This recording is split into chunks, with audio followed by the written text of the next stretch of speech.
Kasi, ang haba nga naman daw, pag sinabing, i-announce mo na, kumpara sa, i-bark mo na. So, paano, nag-uusap kami, sabihin, na-announce mo ba yung foul? Yung tanong sa akin. Ang haba nga naman, di ba? Baka mapilipit pendila mo. Kesa naman ko sabihin, i-bark mo na yung foul. Dali, di ba? So,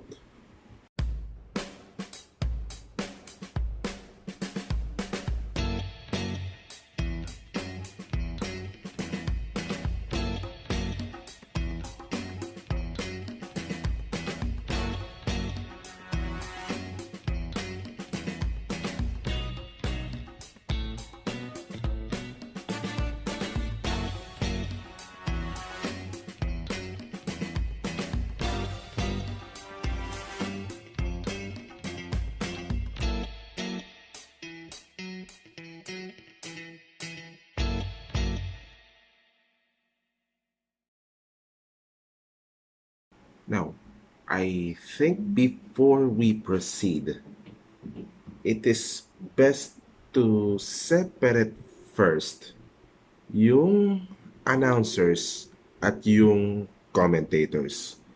Well, yes, let's differentiate first the announcers and the commentators. Although, it is understandable that announcers and commentators can be used either way. Pwede mo silang pagpalitin. People may refer to us as announcers or commentators, or some other guys, pwede rin nilang sabihin nyo na announcer or commentator sila. Pero, for the purpose of distinction and to separate the task of the two, paghiwalay natin, pag-ibahin natin kung sino si announcer, kung sino si commentator, kung ano yung ginagawa ni announcer, kung ano yung ginagawa ni commentator. And to do that, we go to the dictionary.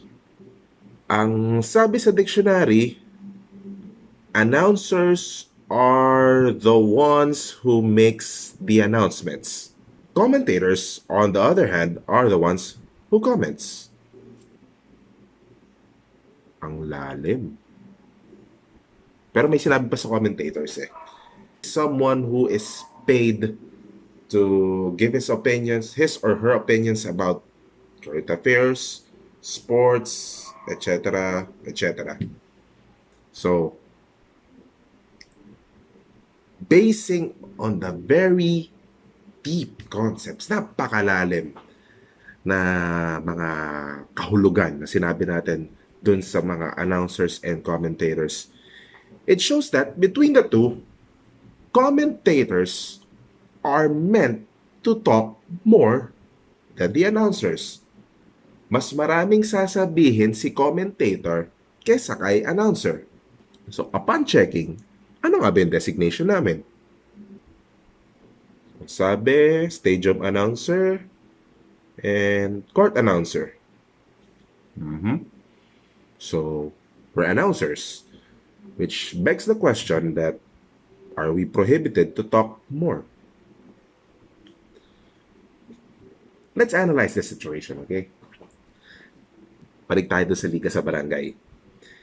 And instead of an announcer, let us assume that the one they're talking dun sa laro na yun is a commentator.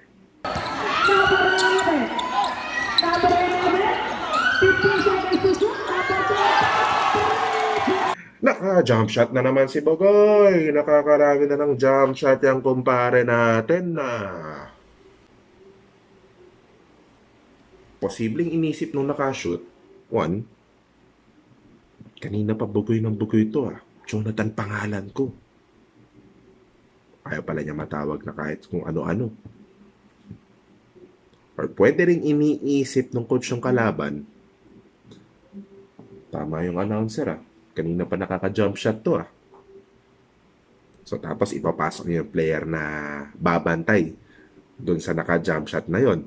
Na-impluwensyahan tuloy nung announcer yung magiging diskarte nung kalabang koponan. Paano kung pagkatapos ng komento na yon, hindi na makashoot si Jonathan? Di nasisi pa yung announcer o yung commentator. Baka mamaya, abangan pa pagkatapos ng laro, mabugbog pa. Or, pwede pang mangyari, halimbawa, pagka doon si Jonathan, nakashoot, nabantayan ng mga dayo, hindi na nakashoot si Jonathan pagkatapos, natalo. Di baka mamaya pagkatapos ng laro, lakad yung mga tao, dumaan doon sa announcer, masisi pa. Anong sasabihin ng mga tao? Binati kasi nitong announcer na to eh. Kung ano-ano pinagsasasabi eh. Ang dami pang pwedeng mangyari. Depende na lang yan kung gaano ka-wild ang imahinasyon mo doon sa sitwasyon na yon. Pero, for the sake of getting to that point, kuha pa tayo sa example.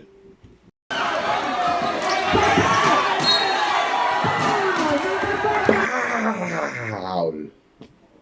Foul ba yun, ref? Mukhang malayo ah. Sigurado, inisip ng referee. Sira ulo tong announcer na to ah. Mas magaling pa sa akin ah. Tapos, yung magiging reaksyon ng tinawagan ng foul, ref, tama yung sinabi nung announcer ah. Ang layo. Pwede rin reaksyon ng mga nanonood. Oo nga, ang layo naman, ang daya naman ng referee. Paano kung close game? Crucial call. Tapos ganun ang comment. Natapos ang laro, di naging mainit patuloy yung mga mata ng tao dun sa referee na tumawag, na kinomentan mo, na sinabi mo, ref, foul ba yun? You see, commentators and announcers cater to a different audience. As you may have realized earlier, dun sa gawa-gawang storya na hindi naman natin alam kung ano ba talaga yung nangyari, or most likely yun nga yung nangyari, is the job of the commentator doesn't apply in that setting because it may incite a lot of unnecessary or unfavorable instances. Baka nga mamaya magkagulo dahil sa kung ano-ano na mga pinagsasabi nung announcer or commentator. Kaya alisin na yung commenting side, ilagay na lang natin dun sa announcing. Kaya ang tawag sa amin in the most formal manner ay game announcers. In sports, announcers are called in a variety of ways. PA announcer or public address announcer. Nandyan yung stadium or venue or court announcer. The ring announcer, kasama rin sila apparently. And if these three things doesn't really ring a bell to you right now, perhaps the most colloquial, the most literal form or the most literal term for announcers na masasabi namin ay ang barker. Well, going back to that very deep concept earlier sa ginagawa ng announcers at ng commentators, announcers just announce. Yun lang, announce lang. But that begs the question, ano yung i-announce namin? Well, in the not so many times that I've sat through and observed games, napansin ko na sa tatlong bagay lang umiikot ang trabaho ng barker. And those three things are the ones that serves as the guidelines kung ano yung sasabihin ng barker at kung dapat ba magsalita yung barker o yung announcer. First, give the audience essential and correct information about a specific situation. Himayin ulit natin gamit yung fictional story natin kanina. Nakashoot ng jump shot. Kailangan ba magsalita? Siyempre, may nangyari. Nakashoot eh. Tama ba yung information? Bugo yung tinawag eh. So hindi. Ano ba talaga yung pangalan niya? Jonathan, di ba? Kailangan ba sabihin na nakakarami na siya ng jump shot? Hindi na. Hindi naman hinihingi ang opinion niya eh. Not essential anymore. Essential and correct information about a specific situation. Yan ang checklist dyan. So, itatanong nyo sa sarili nyo, una, may nangyari ba? Pangalawa, dapat bang sabihin kung ano yung nangyari? Pangatlo, tama ba yung sasabihin ko? Kung pasok yung tatlong yon, edi sige, sigaw. Eto, tignan natin to.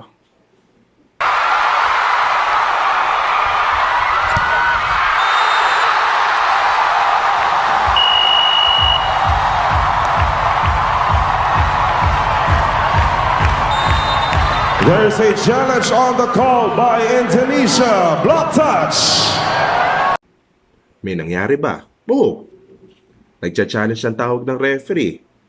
Dapat bang sabihin kung ano yung nangyari? Oo.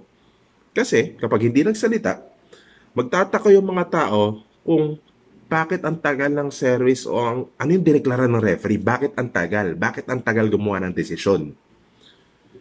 Pangatlo, tama ba yung sasabihin ko? Oo. Nag-challenge si Indonesia. Block touch daw ang challenge. So sige, salita. But, remember an important note. Kahit pasok na doon sa checklist lahat ng rason kung bakit ka dapat magsalita, there are instances na hindi ka pa rin pwede magsalita or pwede mo nang or pwede ka nang hindi magsalita. It's either bawal or pwedeng hindi na. Ganun yun. That is true. Pwede yun. So, you better believe it when a lot of announcers tell you na tipid lang talaga sa pagsasalita ang announcer. Because that is true. Tipid lang talaga ang mga sinasabi ng announcers. If you are going to ask the reason why, punta tayo dun sa pangalawang doon sa pangalawang purpose ng mga announcers.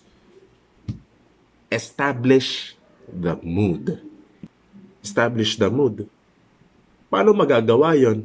Bawal kang magsalita ng kung ano-ano, di ba? That's a very good question. Very valid question indeed. So, bawal kang magsalita. Ano yung gagawin mo para ma-establish mo yung mood, even though you're an announcer? That is the time where you have to use your voice. Boses mo na magiging kakampi mo dyan. Because with the limited number of words that you are allowed to say, kailangan mo nang i-project kailangan mo nang ibahin yung delivery mo. Kailangan mo nang pasayawin, pakulutin, or kung ano ba yung pwede mo magagawa sa boses mo para maset mo yung tone or maset mo yung mood na hinihingi nung exact instance or nung exact situation that is happening during the game. For example, sa PBA, dikit yung laro, di ba? 93 all. Natapos na yung game. Kailangan na magwala ng crowd. Last 2 minutes na. Of course, kailangan mo magsalita. Sisigaw ka na, last 2 minutes Ano sasabihin mo? Last 2 minutes. Ala, sinabi ngang establish the mood. Dapat ma-excite yung mga tao, hindi magluksa. Hype out the crowd. Last 2 minutes na mga pare, mag-ingay! Essential ba yung mga pinagsasabi mo? Huwag pa rin kalimutan yung first guideline natin, yung checklist na yon. Huwag kalimutan yon. So, this will be enough. Pass inside to Hodge, outside to Newsom, that's the three. He makes it! Just at the last minute. Last 2 minutes ito. Laro, atid sa atin ng Cobra. Vitamin C, lakas ang protection Cobra. Well, I don't know about the exciting part kasi for sure kay Chris Newsom na-excite yung mga tao kasi pumasok din yung 13. Pero going back to the last 2 minutes, dun, yun lang. As simple as that. Last 2 minutes, you project your voice. Although on that example, sa PBA kasi, we have to extend it a bit because we have to mention that premium that this last 2 minutes brought to you by this product because that is a paid sponsorship. Kaya kailangan namin sabihin yun. So still, pasok pa rin doon sa checklist natin na essential. Essential and correct. And merong instance na nangyari na kailangan niya natin sabihin yun. So, I've said it like that. Last 2 minutes. The thing is, if you're asking the reason again kung bakit tinitipid ang boses ng mga announcers, This is the reason. Kaya tinitipid ang pagsasalita ng announcer kasi kailangan niyang gamitin yung boses niya na pang-project, pang-kulot, pang-sigaw, pang-rat-rat, or whatever. Whatever that is needed to establish again the mood.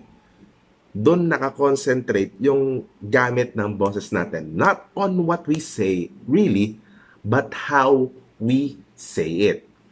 Isipin mo na lang to. Kung salita ka ng salita at wala namang saysay yung mga pinagsasasabi mo at kailangan mo nang sumigaw ng last 2 minutes, baka pumiyok ka. Third role ng mga announcers, and perhaps this is the one that has nothing to do with the game. You have to impose or maintain order during unfortunate or unruly times. Because you know what to say, dahil dun sa first role mo, and you know how to say it dahil sa second role mo, therefore, you can ask all players to please proceed to their respective benches and advise both teams to observe proper bench decorum.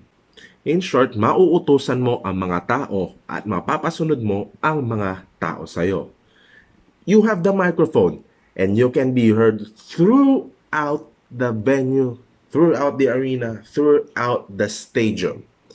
You can save a lot of time and effort to ask the people concerned what is needed to be done. For example, kung may naharangan na sasakyan, alangan namang pupunta yung security guard doon sa bleachers area or doon sa stands para tanungin isa-isa yung mga tao na, ay, kanino po itong sasakyan na to? Nakaharang po, may lalabas po. Paano kung 3,000 yung nasa venue? Kawawa naman yung gwardya. You as the announcer can call immediately the attention of the people or the person involved kung sino ba yung kailangan na iusad yung kanyang sasakyan. To the owner of the vehicle with plate number ABC1234, please attend to your vehicle immediately. Thank you. Di mo na kailangan sabihin na may nahaharangan yung sasakyan niya or kung natuto yung sasakyan niya. Di na kailangan. Always remember, again, the first rule, essential and correct. Essential information lang ang kailangan. Or another example, pakipatay lamang po ang flash ng inyong cameras and smartphones. Maraming salamat po. Kung puro Pilipino naman yung crowd mo, pwede mo nang Tagalogin para may diin. Again, you establish the mood. You need to tell them that you need to follow this. Isipin nyo na lang to na kailangan ng evacuation sa venue. And then you blatantly disregarded your first role or the first guideline. At kung ano-ano yung mga pinagsasabi mo. Malamang you might create panic or hysteria na hindi naman talaga kailangan. O kung halimbawa, tumitili ka naman habang gumagawa ng announcement or para ka lang nagbabasa ng libro na parang inaantok habang nag-a-announce ka. Ang tanong, may maniwala kaya sa'yo na kailangan yung lumikas ng venue na to, di ba? So, going back to the game, nakita mong nagkakapisikalan, nagkakainitan, tatatlo lang yung referee, 10 yung players sa court, meron pa ang tao sa bench. Tapos, haya mo lang bang panoorin sila? Umeksena ka na. The situation calls for it, diba? Kaya lang, sabihin mo lang yung mga kailangan reminders at sabihin mo lang kung ano lang yung dapat gawin ng mga players sa loob para hindi lang mag-escalate yung situation or para lang hindi sila magsuntukan. All players, please proceed to the shaded area in front of your respective benches. Both teams are advised to observe proper bench decorum. Those 3 roles ng announcers are the reason why I believe game announcers, stadium announcers, court announcers, or barker. That's why I believe that those people are one of the important people in a game. One of the important officials in the game. Hindi pwedeng mag-umpisa ang laro kung wala yung mga announcers. So if you want to start your journey on becoming a game announcer, you have to know first the difference between the announcer's job and the commentator's job. And soon enough, magamit mo na rin sila, mapagpalit mo na rin sila. You can use them interchangeably. But, only on casual conversations. Again, pagdating sa tasks, magkaiba yan. To know the difference, just go back to the start of this episode.